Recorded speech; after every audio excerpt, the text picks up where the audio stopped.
Hello bass family and welcome to Everything Bass. We're here at technique development number 19 and it's similar to exercise I've given you past but with a different look at it, a different approach. I really want you to focus not on speed, no metronome or anything. This is really to develop flexibility and strength. So in a way, playing quickly, you don't get as much out of the exercise as possible. Now, before I start, if you're a Patreon subscriber, then go and find Technique Development 19 and download the sheet. You'll be able to follow along. I'll describe the exercise. It's super simple. And then we'll talk about the concept. So the exercise, you're starting with your index finger on the first fret. Now, I should say, if you have a 5-string or 6-string or anything, just start on your lowest string. You won't track exactly with us, but you'll get the value out of the exercise. So we start with this index finger here on first fret, middle finger on the second fret A string, ring finger on the third fret E string, pinky on the fourth fret A string. So the first 4 notes are this. Okay.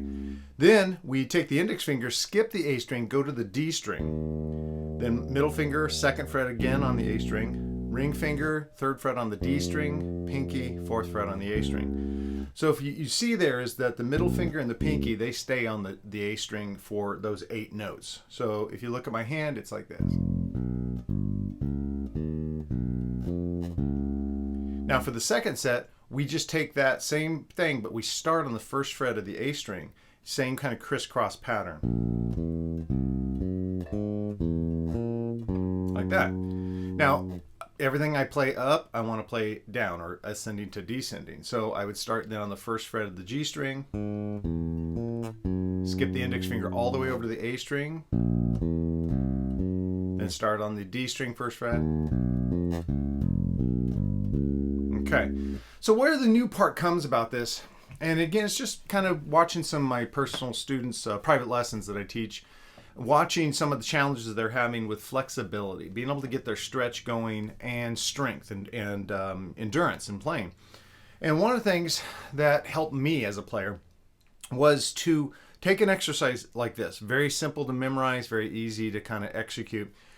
And again, no metronome. I don't care how long you hold the notes. Longer is a little better. But play the index finger, but leave it down. Now push the middle finger down and leave those 2 down. Ring finger reaches over. Now I'm holding all 3 of those fingers down and the pinky comes. This is not a way to play. I want to be clear about this. I don't expect to come see your band and you're not lifting fingers that aren't in use. You're leaving them on the last note they fretted. No, that's not the thing. This is literally calisthenics. This is similar to a boxer. I've said this before, a boxer jumping rope. But then it comes times for the big fight, he doesn't jump in the ring with the jump rope. This is a way to strengthen your hands, gain flexibility, and all those things I've talked about. But don't perform this way. This is just an exercise. All right, so yeah, we talked about that. You play a note, hold it, play a note, hold it, play a note, hold it. Then lift just the index finger. All right, that's tricky. Again, leaving the middle finger, it doesn't have to move. Ring finger moves. That's tricky. And then play with the pinky. So this is kind of expanding on the Paul Farnan exercise I showed. If you look on my channel for the, I believe I called it the Paul Farnan technique drill or something like that. This expands on it because it takes it off of a single string. And the crisscrossing is really challenging. Now, big time warning. Don't grip like bass, don't like your life's depending on you hanging on a rope and you're over a cliff. When I'm saying hold it down, just keep your finger in place.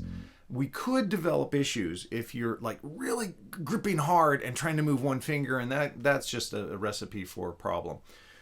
So yeah, just take, once I play that note and I got a good clean note, I don't really focus on gripping it tightly. I just focus on leaving it there. And when I have all 4 fingers down, my hand's quite relaxed. I'm holding down on the string. I'm not letting them hover over the strings. They're actually making contact. And then when I move the one finger, I'm consciously making sure I'm not over pressing with the other fingers.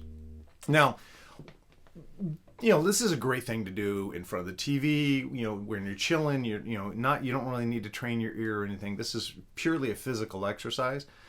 But when you go up and down, then you may want to move up a fret and go up and down and do the same pattern, just moving it up a fret. like that, and keep going to as much time as you have.